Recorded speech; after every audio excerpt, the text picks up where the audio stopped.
여러분 안녕하세요. 민훈기의 인생 야구입니다. 시작할 때는 정말 길고 길게 느껴지는 야구 시즌이지만 또 이렇게 훌쩍 2023 시즌이 휙 하고 지나가 버렸습니다. 저는 월요일 롯데 한화전을 마지막 그 중계로 시즌을 해설을 마쳤는데 긴장이 풀려서 그런지 어제는 막 목도 잠기고 상당히 감기 기운에 헤맸는데 제가 종종 마시는 그 레몬 라임 꿀차를 마셨는데 훨씬 나아졌습니다. 그래서 오늘은 포스트 시즌 들어가기 전날 야야리리를 해야 되겠다 결심을 했습니다. 정규 시즌 마지막 날에 가서야 3, 4위 순위가 결정될 정도로 정말 치열했던 정규 시즌이 끝났죠. 진즉에 1위, 2위를 결정지었던 LG 트윈스와 KT 위즈, 그리고 막판에 분전한 SSG가 3위, NC 다이노스가 4위, 두산 베어스가 5위로 시즌을 마쳤습니다.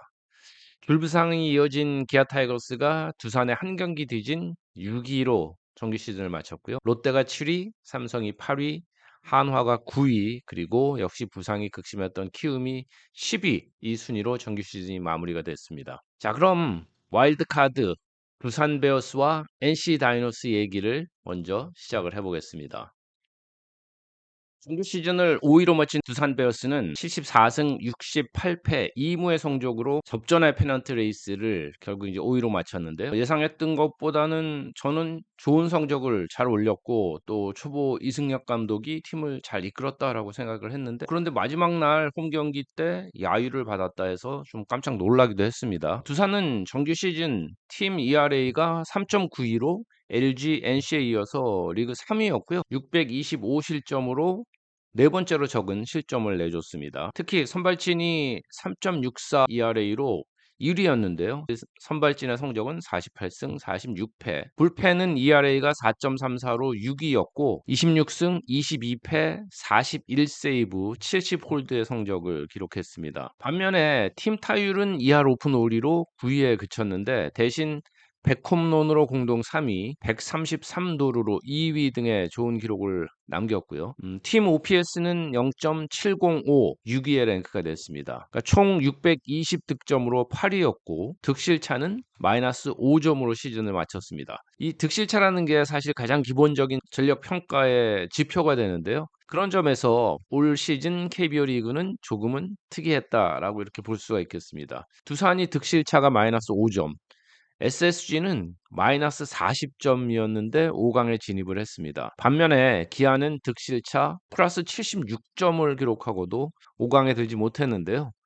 올 시즌 득실차 플러스인 팀은 LG가 플러스 157점, KT가 플러스 56점, NC가 플러스 62점, 그리고 기아가 플러스 76점 등 네 팀이었습니다. 자, 얘기가 살짝 옆으로 빠졌는데 다시 이제 와일드카드 얘기로 돌아가 보면요. 4위 NC 다이노스는 올 시즌 전반적인 예상을 깨고 상위권을 줄곧 두들기다가 결국 75승 67패 2무의 성적으로 SSG에 1.5게임 차 뒤진 4위를 기록을 했습니다. NC는 정규 시즌 팀 ERA가 3.83으로 리그 2위였고요.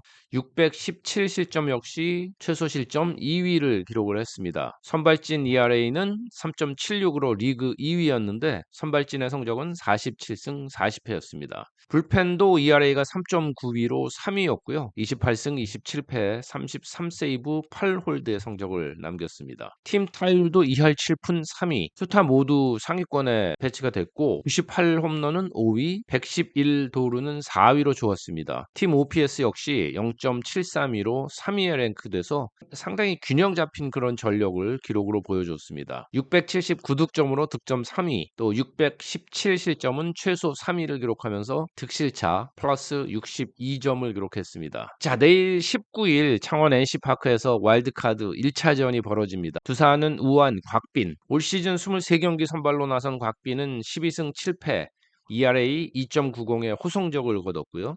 NC전에서는 3경기 선발로 나서서 3.07 ERA 상당히 좋았는데 1패만을 기록했지만 팀은 3경기에서 2승 1패를 기록했습니다. 곽빈은 자기 역할을 해줬다는 뜻이죠. 통산 NC전 성적은 11경기 7번 선발로 나서서 2승 1패 2홀드 3.12 상당히 준수한 기록을 올렸습니다.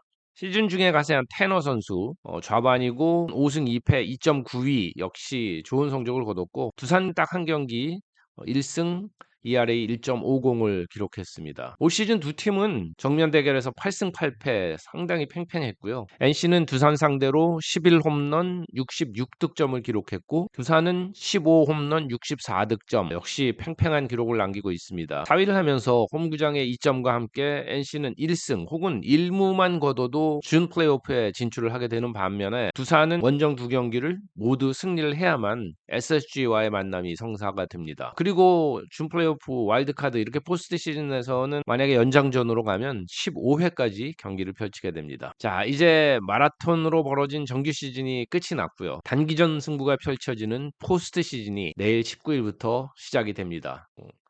우리 포스트 시즌 시스템에 대해서는 뭐 여러 가지 얘기가 있었지만 그래도 가을 잔치라는 거에 늘 기대가 되고 큰 관심을 끌 것으로 보입니다. 내일부터 시작입니다.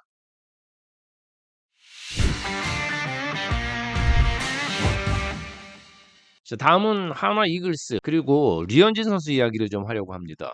마지막 경기에서 패하면서 정규 시즌 9위로 마감한 이글스는 아주 분주한 겨울이 예약이 되어 있습니다. 이미 일본 미야자키 진행 중인 교육리그에 20명의 선수를 파견을 했는데 김성갑 2군 감독이 이끄는 이 팀은 정규 시즌을 마치고 문현빈, 김인환, 이진영, 최인호 이런 선수들도 모두 합류를 했습니다. 김서현, 하주석, 한승혁, 남지민 이런 선수들은 이미 가서 뛰고 있었고요. 올겨울 한화는 내년 시즌 훨씬 높은 곳을 겨냥해서 다양한 방안을 모색하는 중인데요. FA와 외인 영입 이쪽이 이제 타선에 집중을 할 것인지 혹은 선발진에 집중을 할 것인지도 굉장히 중요한 방향 설정이라고 할 수 있는데 가장 큰 열쇠가 되는 부분이 바로 류현진 선수입니다. 토론토에서 후반기 부상을 딛고 돌아와서 11경기 선발로 나선 류현진 선수는 3승 3패 3.46의 성적으로 부상은 완치가 됐고 여전한 경쟁력을 보여줬습니다. 그리고 이제 시즌이 끝나고 FA가 됐는데요.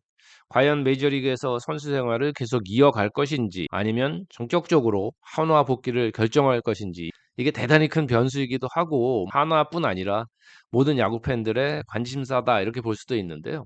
한화 구단은 당연히 류현진 선수와 계속 연락을 이어가고 있고 또 친분이 있는 손혁단장 지난 여름에 직접 가서 현지에서 류현진 선수를 만나기도 했는데요. 취재한 바로는 류현진 선수 연말까지 한화에게 확답을 주겠다라고 말을 했다고 합니다. 즉 메이저리그에서 괜찮은 오퍼를 받을 경우에는 한 1, 2년 정도 더 뛰고 나서 한화로 복귀할 수도 있고 만약 스토브리그에서 오퍼가 영 시원치 않다. 자존심을 건드릴 정도의 수준이다. 이렇게 되면 전격적으로 한화 복귀를 결정할 수도 있을 것으로 보이는데요. 사실 그 기준이라는 것이 조금 애매하긴 하지만 대략 연봉 1,000만 달러 정도 수준 이상 그리고 1, 2년 오퍼 정도를 받는다면 남을 가능성이 좀 커 보이고요.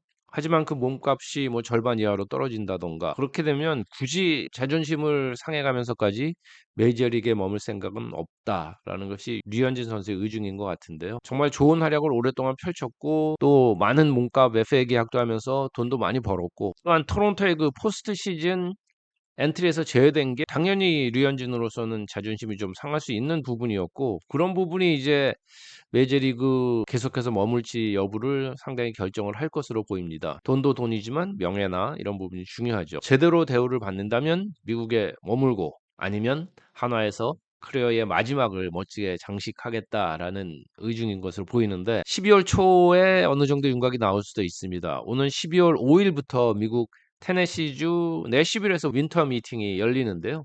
아마 그때쯤에는 류현진 선수의 소식들이 전해지지 않을까. 내시빌 윈터 미팅 제가 제일 처음으로 참석했던 두 번째인가? 어쨌든 한 번 갔었는데 미국은 윈터 미팅을 댈러스, 라스베가스 이런 식으로 이제 돌아가면서 4-5 군데를 하는데 특이하게도 내시빌에서도 그 윈터 미팅을 합니다.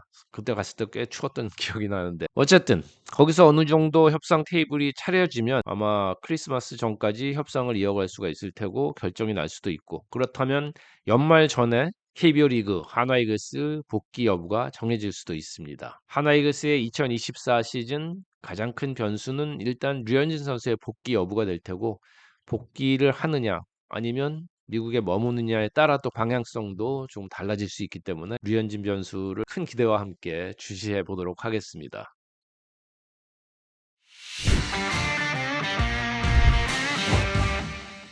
오늘 마지막 이야기는 롯데 겨울인데요. 7위로 2023 시즌을 마친 롯데는 겨울 동안 뭐 감독 선임이라는 큰 과제와 함께 방향성이 이제 정해질 텐데 뭐 소문이 하도 많아서 시즌 마치면 곧바로 모 감독이 취임하는 것 아니냐라는 추측이 난무했고 뭐 다 아시죠 누군지는. 하지만 아직 결정이 안 됐기 때문에 그냥 모 감독 정도로 하겠습니다. 실제로 뭐 단독 기사도 나왔고 또 구단에서 아직 전혀 사실이 아니다라는 또 반박 기사도 나오고 했는데 조금은 복잡한 속내가 있는 것 같습니다. 또 감독 선임에 앞서서 성민규 단장의 거취 역시 팬들이나 야구계에서는 관심거리고 구단에서도 좀 숙고하고 있는 그런 부분으로 보이는데 지난 4년간 성적으로 보여주지 못한 부분은 분명히 있고 또 한편으로는 선수단의 체질 개선과 뭐 유망주 발굴, 육성 등의 긍정적인 평가도 또 있습니다. 그리고 이 소문이 많다 보니까 일부에서는 뭐 성민규 단장이 이미 업무에서 진즉에 배제됐다 이런 소문도 돌았지만 그건 전혀 사실이 아닌 것으로 제가 취재한 결과 밝혀졌고요.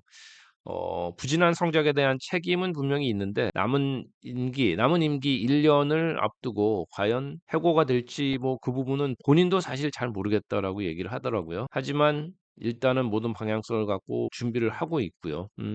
감독 역시 상단장도 추천을 한 것으로 알려졌는데 아직은 내부적인 승인이나 그런 절차가 이루어지지 않아서 어쩌면 조금 시간이 걸릴 수도 있다라는 그런 소식이 있습니다. 이미 기존의 코칭 스태프로 마무리 훈련까지는 준비를 다 해놓은 상태이기 때문에 그래서 또 감독 선임이 좀 시간이 걸리는 것에 대한 대비도 한 것 아니냐라는 그런 생각도 해볼 수가 있는데 어쨌든 롯데자이언츠는 감독이 결정된 후에야 본격적인 2024 시즌 준비에 돌입할 것으로 보입니다. 가능하면 빨리 되는 게 좋겠죠. 롯데자이언츠 생각할 때마다 아쉬움도 많고 팬들에 대한 제가 롯데 자이언츠 직원도 아닌데 팬들에 대한 아쉬움 죄송함도 늘 있는데 강팀은 물론이거니와 명문구단으로의 방향성을 잡고 나가야 됩니다. 하지만 그러자면 대대적인 체질 개선이 필요한 것으로 보이는데요. 감독이 과연 누가 언제 부임할 것인지 조만간 결정이 되겠지만 아직까지는 조금 오리무중인 것 같습니다.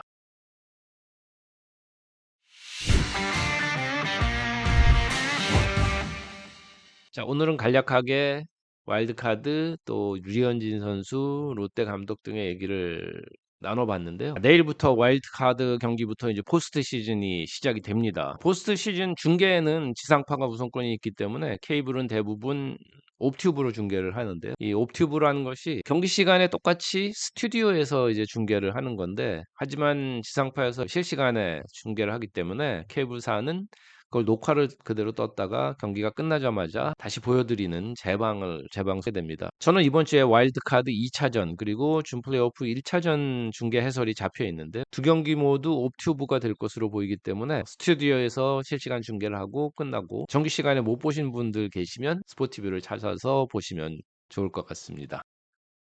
그럼 모처럼 야야리 오늘도 함께 해주셔서 감사드립니다.